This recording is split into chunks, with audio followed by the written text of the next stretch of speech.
ബാർക്കോഴ കേസിൽ prosecution vigilance കോടതിയിലെടുത്ത നിലപാട് അന്വേഷണ ഉദ്യോഗസ്ഥൻ സുകേശനെ വിജിലൻസ് ഇന്ന് കോടതിയിൽ തള്ളിപ്പറഞ്ഞു.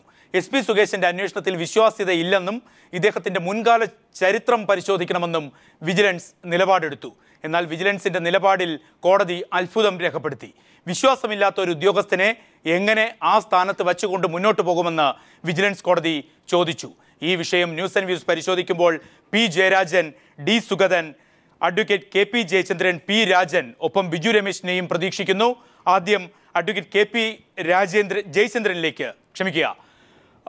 P. ജയരാജൻ അടക്കമുള്ളവർ വരുമ്പോൾ ഇതിലെ ഏറ്റവും നിർണായകം രാഷ്ട്രീയമാണ്. ആ രാഷ്ട്രീയം വരുമ്പോൾ തന്നെ നിയമ നടപടികളുടെ കാര്യങ്ങൾക്കും വളരെ പ്രസക്തിയുണ്ട്. P. ജയരാജനിലേക്ക് വരുന്നതിന് മുമ്പ് അഡ്വക്കേറ്റ് KP ജയചന്ദ്രനിലേക്ക്.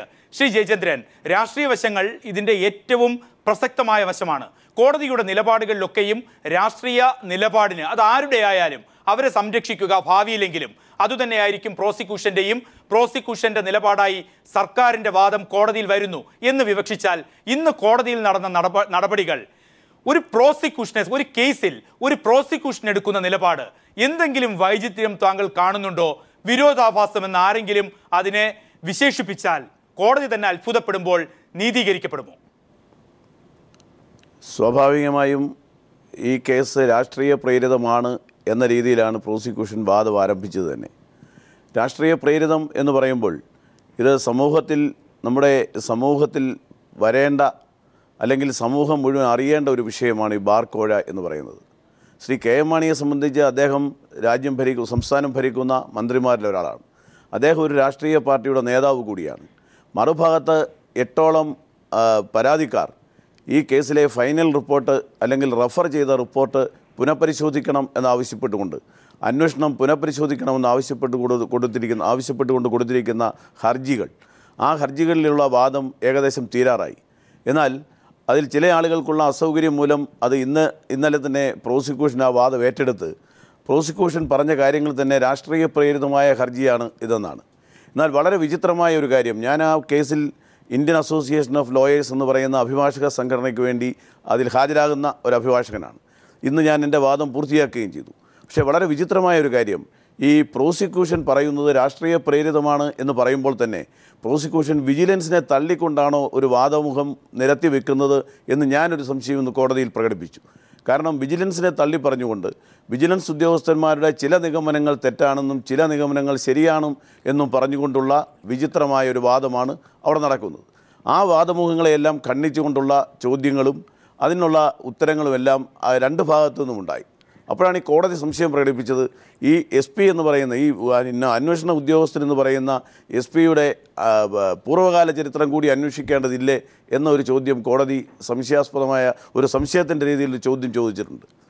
അപ്പോൾ അത് പിന്നെ രാഷ്ട്രീയ പ്രേരിതം എന്ന് പറയുമ്പോൾ ഞങ്ങളൊക്കെ വിവിധ രാഷ്ട്രീയ പാർട്ടികളിൽ വിശ്വസിക്കുന്ന ആളുകളായതുകൊണ്ട് രാഷ്ട്രീയ പ്രേരിതം എന്ന് പറയാൻ കഴിയില്ല. അതായത് ഒരു പ്രോസിക്യൂഷൻ അതിൻ്റെ സാക്ഷി എന്നുള്ള തലത്തിൽ തന്നെ ഇതിനെ കാണേണ്ടതുണ്ടോ SP സുകേശനെ? അല്ല, പ്രോസിക്യൂഷന് സാക്ഷി സാധാരണ ഒരു കേസിലെ ഒരു ഫാക്ച്വൽ റിപ്പോർട്ട്, ആ ഫാക്ച്വൽ എൻ്റെ ചോദ്യം, ഇതിൽ സുകേശൻ ഈ കേസിൽ ഭാഗമാകുന്നുണ്ടോ? സുകേശൻ ഈ കേസിലെ ഒരു ഭാഗമാണല്ലോ. എങ്ങനെ? സുകേശൻ ആണ് ഈ 2 റിപ്പോർട്ടുകളും ഫയൽ ചെയ്തിരിക്കുന്നത്. ഈ 2 റിപ്പോർട്ടുകളും ആദ്യം ഒരു ഫാക്ച്വൽ, അതായത് പ്രോസിക്യൂഷന്റെ ഭാഗമാണോ സുകേശൻ? പ്രോസിക്യൂഷന്റെ ഭാഗം തന്നെയാണ് സുകേശൻ. അങ്ങനെയുള്ള സുകേശനെ ഒരു പ്രോസിക്യൂഷൻ എങ്ങനെ ആ സുകേശനെ തള്ളിപ്പറയാൻ സാധിക്കും? അത് കാരണം ഈ മന്ത്രി മാണിയെ സംരക്ഷിക്കണം എന്നാരെങ്കിലും നിർദ്ദേശം കൊടുത്തിട്ടുണ്ടാവും ഈ പ്രോസിക്യൂഷന്. അതല്ലെങ്കിൽ മന്ത്രി മാണിയെ സംരക്ഷിക്കാൻ ഈ പ്രോസിക്യൂഷൻ ബാധ്യസ്ഥരാണ്. അതായത് വിജിലൻസ് ഇന്ന് അങ്ങനെ ഒരു നിലപാട് സ്വീകരിക്കുകയാണെങ്കിൽ സുകേശന്റെ മുൻകാല ചരിത്രം പരിശോധിക്കുക, അദ്ദേഹത്തെ വിശ്വാസത്തിലെടുക്കാൻ കഴിയില്ല എന്ന് പ്രോസിക്യൂഷന്റെ ഭാഗമായ ഒരു കക്ഷിയെ പ്രോസിക്യൂഷൻ തന്നെ തള്ളിപ്പറയുമ്പോൾ നിയമപരമായി അതിനെന്തോ ഒരു തകരാറ് എന്ന് ഒരു അഭിഭാഷകനായ താങ്കൾക്ക് മനസ്സിലാക്കാൻ സാധിക്കുമോ? സാധാരണക്കാരൻ അതിനെ ഏതു തരത്തിൽ കാണും? ഒറ്റവാക്കിൽ. അല്ല, ഒരു അഭിഭാഷകനായി എനിക്ക് അങ്ങനെ തള്ളിക്കളയുന്നത് ശരിയല്ല എന്നുള്ളൊരു അഭിപ്രായമാണ്. ഞാൻ P. ജയരാജൻ, അതാണ് വ്യക്തത. ശ്രീ P. ജയരാജൻ, അദ്ദേഹം അഭിഭാഷകനാണ്, ഇന്ന് കോടതിയിൽ ഹാജരായത്. നിയമ നടപടികൾ അനുസരിച്ച് നോക്കുകയാണെങ്കിൽ പ്രോസിക്യൂഷന്റെ ഭാഗമായ സുകേശൻ, ആ സുകേശനെ പ്രോസിക്യൂഷൻ തള്ളിക്കളയുന്നു. അത് അത്യന്തം വിചിത്രമായൊരു നടപടി. എന്തുകൊണ്ട് കേരളത്തിലെ ഒരു പ്രമാദ കേസിൽ കോടതി നടപടികളിൽ ഇത്തരം വിചിത്രമായൊരു നിലപാട് പ്രോസിക്യൂഷന് സ്വീകരിക്കേണ്ടി വരുന്നു?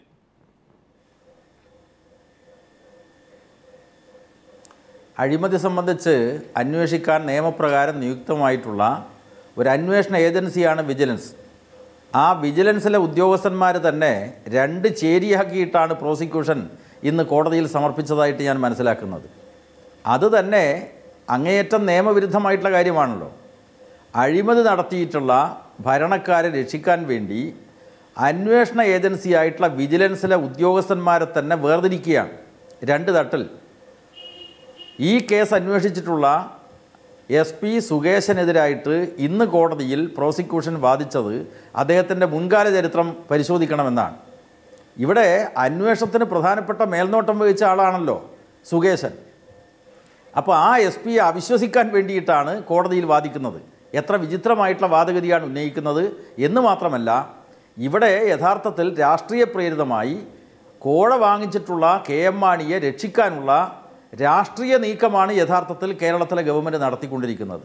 ഉമ്മൻചാണ്ടിയുടെ ഭരണത്തിൽ എന്ത് വൃത്തികേടും ചെയ്താൽ രക്ഷിക്കാൻ തങ്ങളുണ്ട് എന്നുള്ള സന്ദേശമാണ് വിജിലൻസിനെ കൊണ്ട് യഥാർത്ഥത്തിൽ ഇന്ന് കോടതിയിൽ പറയിപ്പിച്ചിട്ടുള്ളത്.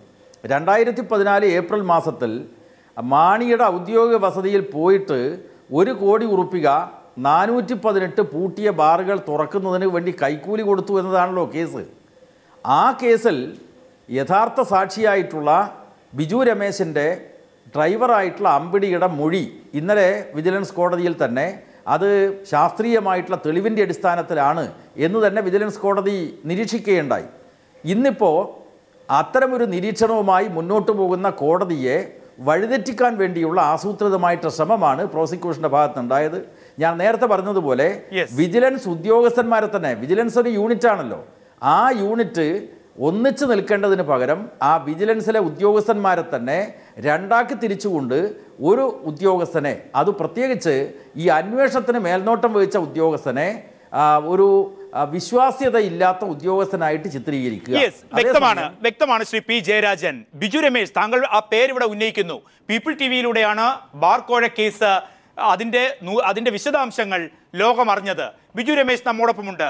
D സുഗതനിലേക്കും P രാജനിലേക്കും വരുന്നതിന് മുമ്പ് ബിജു രമേശിലേക്ക് പി ജയരാജൻ, ശ്രീ ബിജു രമേശ് പറഞ്ഞു കഴിഞ്ഞു. ഇന്ന് സുകേശനെ വിജിലൻസ് തള്ളി പറയുമ്പോൾ അഡ്വക്കേറ്റ് KP ജയചന്ദ്രൻ പറയുന്നു അത്യന്തം വിചിത്രമായൊരു നടപടിക്ക് വിജിലൻസ് കോടതി സാക്ഷ്യം വഹിക്കുന്നു.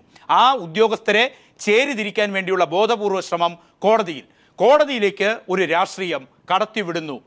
പ്രോസിക്യൂഷൻ ഏതു തരത്തിൽ ഈ വാർത്തയെ താങ്കൾ പ്രതികരിക്കും? നമുക്കൊക്കെ ഇപ്പോൾ പ്രതീക്ഷ ഉള്ളത് കോടതിയിൽ മാത്രമാണ്. അല്ലാതെ ഈ ഇവിടെ അഴിമതി നടക്കുന്ന കാര്യങ്ങളും കച്ചവടങ്ങളും ഒക്കെ ഇപ്പോൾ ജനങ്ങൾക്കെല്ലാം വളരെ സുപരിചിതമായിട്ടും അത് സത്യമാണെന്നും എല്ലാവരും മനസ്സിലാക്കിയതാണ്. ഇനി അതിൻ്റെ വിധി നടപ്പാക്കേണ്ടതും അതിൻ്റെ പൂർണ്ണാവസ്ഥയിലേക്ക് എത്തേണ്ടതും കോടതി വഴിയാണ്. ഈ ഒരു സാഹചര്യത്തിലാണ് ആദ്യം നമ്മൾ ഈ സുകേശനിലേക്ക് പോകുന്നതിന് മുമ്പ് തൊട്ടു മുമ്പ് ഈ കേസ് അന്വേഷിച്ചത് ക്വിക്ക് വെരിഫിക്കേഷൻ എന്ന് പറഞ്ഞ് ഒരു SP-യുടെയും 2 DYSP-മാരും 4 CA-മാരും അടങ്ങുന്ന ഒരു ടീമായിരുന്നു ആദ്യം ഇത് അന്വേഷിച്ചത്. അപ്പോൾ ഇത് ആദ്യം അന്വേഷിച്ചിട്ട് ഇതിനകത്ത് കുറ്റകൃത്യം നടന്നിട്ടുണ്ട് എന്ന് ആ ടീമിന് ബോധ്യപ്പെട്ടത് കൊണ്ടാണല്ലോ രണ്ടാമത് ഈ കേസ് രജിസ്റ്റർ ചെയ്യാനുണ്ടായ സാഹചര്യം. അപ്പോൾ ഇതിനകത്ത് കുറ്റകൃത്യം നടന്നുവെന്ന് ആദ്യം തന്നെ വേറൊരു SP-യും DYSP-യും അടങ്ങുന്ന ഒരു സംഘം വിജിലൻസ് ഉദ്യോഗസ്ഥർ അന്വേഷിക്കുകയും അതിനെ രജിസ്റ്റർ ചെയ്യാതിരിക്കാൻ വേണ്ടി മുഖ്യമന്ത്രി അടക്കമുള്ള ആഭ്യന്തരമന്ത്രി അടക്കമുള്ളവർ വിൻസനം പോൾ സാറിനും ജേക്കബ് തോമസിനും എല്ലാം വന്ന് ശക്തമായി സമ്മർദ്ദം ചൊലുത്തിയ കാര്യങ്ങളൊക്കെ പുറത്ത് വന്നിട്ടുള്ളതുമാണ്. അന്ന് അവരെല്ലാം കൂടെ ഒരുമിച്ച് ലീവ് എടുത്ത് പോകും എന്നുള്ളൊരു നിലപാടിലാണ് എടുത്തത് ഉദ്യോഗസ്ഥർ കംപ്ലീറ്റ് ആയിട്ട്. കാര്യം അവരിത് റെഫർ ചെയ്യുകയാണെങ്കിൽ ഇതിനെതിരെ ഒരു CBI എൻക്വയറിയോ മറ്റോ വരികയാണെങ്കിൽ അവരിതിന് ആൻസറബിൾ ആവും എന്നുള്ള കാരണത്തിലാണ് അവർ അന്ന് കേസ് രജിസ്റ്റർ ചെയ്യുന്നതിലേക്ക് എത്തിയത്. ആ കേസ് രജിസ്റ്റർ ചെയ്തതിന് ശേഷം സുകേശൻ എന്ന് പറഞ്ഞൊരു SP മാത്രമല്ല ഇത് അന്വേഷിച്ചത്. അദ്ദേഹത്തിൻ്റെ ടീമിൽ 4 DYSP-മാരും 12 സർക്കിൾ ഇൻസ്പെക്ടർമാരും ഉണ്ടായിരുന്നു. ഒരു ടീം ഓഫ് ഓഫീഷ്യൽസാണ് അവരുടെ സ്പെഷ്യൽ ഒരു ടീമായിരുന്നു സുകേശൻ്റെ നേതൃത്വത്തിൽ അന്വേഷിച്ചത്. ആ വീക്കിലിയുള്ള കംപ്ലീറ്റ് റിപ്പോർട്ടിങ്ങും ജേക്കബ് തോമസ് സാറിന് നൽകിക്കൊണ്ടിരുന്നത്. ADGP ആയിരുന്നു അന്ന്, IG ഇല്ലാത്തതുകൊണ്ട് ജേക്കബ് തോമസ് സാറിനായിരുന്നു കംപ്ലീറ്റ് റിപ്പോർട്ടിംഗ് നൽകിയത്. അപ്പോൾ ഇവരടങ്ങുന്ന ഒരു ടീം തന്നെയാണ് ഇത് അന്വേഷിച്ചിട്ട് ഇതിൻ്റെ വസ്തുതകൾ കണ്ടെത്തുകയും അത് പുറത്തു കൊണ്ടുവരികയും ചെയ്തത്. അത് പുറത്തു കൊണ്ടുവന്നതിന് ശേഷമാണല്ലോ ഈ തിരിമറികളും കാര്യങ്ങളും ഒക്കെ നടത്തി കംപ്ലീറ്റ് ജനങ്ങൾ ഉൾപ്പെടെ തിരിമറി. ശ്രീ ബിജു രമേശ്, ഇന്ന് കോടതിയിലെത്തുമ്പോൾ താങ്കൾ സൂചിപ്പിക്കുന്നതനുസരിച്ച് സുകേശൻ അടക്കമുള്ള ആ ടീമിനെ പ്രോസിക്യൂഷൻ തള്ളിപ്പറയുന്നു. പ്രോസിക്യൂഷന്റെ കക്ഷിയാണ് KP ജയചന്ദ്രൻ പറയുന്നു ആ ടീമിനെ കോടതിയിൽ പ്രോസിക്യൂഷൻ തള്ളിപ്പറഞ്ഞാൽ എങ്ങനെ ആദ്യം പ്രതികരിക്കും അതിനോട്? സത്യം പറഞ്ഞാൽ വക്കീൽ പ്രതിക്ക് വേണ്ടി വാദിക്കുന്ന ഒരവസ്ഥയായിരുന്നു. അതാണ് കോടതി ഇന്ന് ചോദിച്ചത്, താങ്കൾ വിജിലൻസിന് വേണ്ടിയാണോ വാദിക്കുന്നത് അല്ല പ്രതിക്ക് വേണ്ടിയാണോ വാദിക്കുന്നതെന്നാണ് കോടതിക്കും സംശയം ഉണ്ടായത്. കാര്യം വക്കീൽ വാദിക്കേണ്ടത് ആ നിയമത്തിൻ്റെ ചട്ടക്കൂട്ടിൽ നിന്നുകൊണ്ട് ആ നിയമത്തിൽ കൃത്യം ചെയ്തിട്ടുള്ളവരെ ശിക്ഷിക്കുന്നതിലേക്ക് വേണ്ടിയുള്ള രീതിക്കും അതിന് വേണ്ടി കോടതിക്ക് വേണ്ട അതിൻ്റെ നിയമവശങ്ങളുമാണ് കോടതിയിൽ പറയേണ്ട വക്കീൽ പ്രോസിക്യൂഷൻ നേരെ ആ കേസ് അന്വേഷിച്ചതിൻ്റെ തെളിവുകൾ കൊണ്ടുവന്ന ഉദ്യോഗസ്ഥനെ പ്രതിയാക്കുന്ന രീതിയിലേക്കാണ് കാര്യങ്ങൾ മുന്നോട്ട് പോയത്. വ്യക്തമാണ്. ഇക്കാര്യത്തിൽ ഡി സുഗതൻ അതോടൊപ്പം പി രാജൻ. ഡി സുഗതൻ, താങ്കൾക്ക് നേരെ ഉയരുന്ന ചോദ്യം ഇതാണ്: പ്രതിയാക്കുക ആ കക്ഷിയെ തന്നെ ആ രീതിയിലേക്ക് കോടതിയിൽ പ്രോസിക്യൂഷൻ അധപ്പതിക്കുന്നു എന്ന വാക്കാണ് ഉപയോഗിക്കുന്നതെങ്കിൽ അത് ആർക്കു വേണ്ടി? ബാർക്കോഴ കേസ് അന്വേഷണ ഉദ്യോഗസ്ഥൻ SP സുകേശനെ തള്ളിപ്പറഞ്ഞുകൊണ്ട് വിജിലൻസ് ഇന്ന് കോടതിയിൽ. D Sugathan, P Rajan, D സുഗതനിലേക്ക്. ശ്രീ ഡി സുഗതൻ, ഒരു അഭിഭാഷകനുമാണ് താങ്കൾ. ഒരു പ്രോസിക്യൂഷന് ഒരു കോടതിയിൽ ഇത്തരം നിലപാട് സ്വീകരിക്കുക, KP ജയചന്ദ്രൻ പറയുന്നു വിചിത്രമായൊരു നിലപാട്, അതിലെ രാഷ്ട്രീയം പി ജയരാജൻ ചൂണ്ടിക്കാണിക്കുന്നു. എന്ത് അധപ്പതനമാണ് ശ്രീ ഡി സുഗതൻ?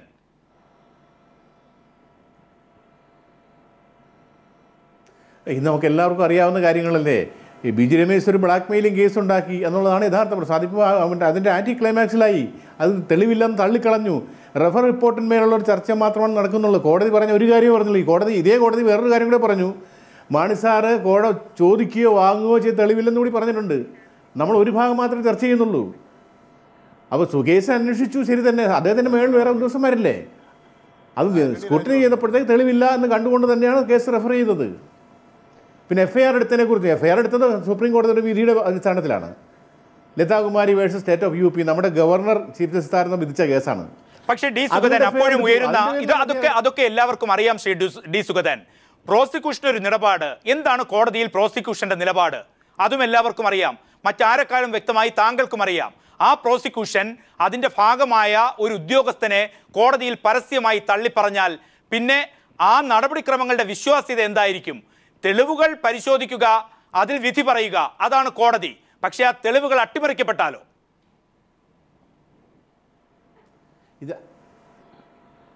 ഇതിൽ സുകേശനല്ല, ഡയറക്ടറാണ് ഇതിൽ ശരിക്കും പ്രോസിക്യൂഷൻ്റെ പ്രധാന ഉത്തരവാദി. ഡയറക്ടർ ഫൈൻഡിങ് നോക്കേണ്ടത്, താഴെയുള്ള ഉദ്യോഗസ്ഥന്മാരുടെ കാര്യമല്ല. ഇപ്പോൾ ഹോം മിനിസ്റ്റർ തന്നെ രമേശ് ചെന്നിത്തല പറഞ്ഞിട്ടുണ്ട്.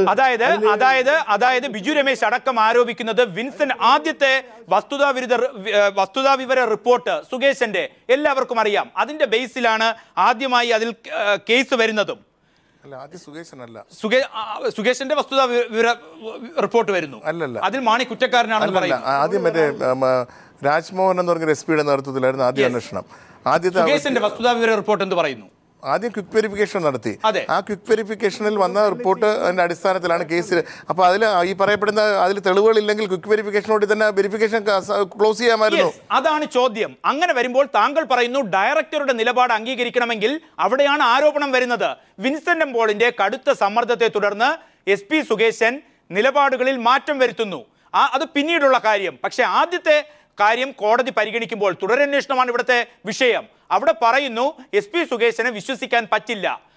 ഒരു ടീമിനെ എങ്ങനെ വിശ്വസിക്കാൻ പറ്റില്ല എന്ന് പ്രോസിക്യൂഷന് പറയാൻ സാധിക്കും? അതിനെ താങ്കൾ എങ്ങനെ ന്യായീകരിക്കും ഡി സുഗതൻ?